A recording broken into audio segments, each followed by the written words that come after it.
అలా అందరూ విస్మరించకుండా ఉండాలని ఎంతోమంది ఖాళీగా ఉండే డే టైము ఆడవాళ్ళకి కుదిరిద్ది. చక్కగా భగవద్గీత వినటం, ధ్యాన సాధన చేయటం, అది ఆరోగ్యానికి మంచిది, ఆధ్యాత్మిక మంచిది అని మొదలుపెడితే ఆ భగవద్గీతలో చెప్పినట్టే జనులు అసలైన తత్వం మర్చిపోకూడదు, దాన్ని మర్చిపోవచ్చు.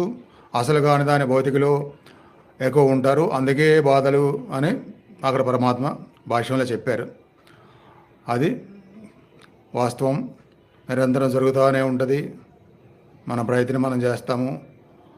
ఈ దారిలో ఉన్న వాళ్ళు మంచి దారిలో ఉన్నట్టు, అలా ఎందరో వీలు కానీ తెలిసి కూడా వీలు చేసుకోక మాయలో ప్రతిన వాళ్ళలాగా మళ్ళీ అవ్వకుండా చాలా గట్టి లక్ష్యంతో పట్టుబట్టి ఉండాలి ఉన్న వాళ్ళ వరకు. అందువలన మీకు మంచి జరిగిద్ది. భవిష్యత్తులో ఆ మంచి అనేది మరొకరి సరైనగా కూడా ఉపయోగపడుతుంది.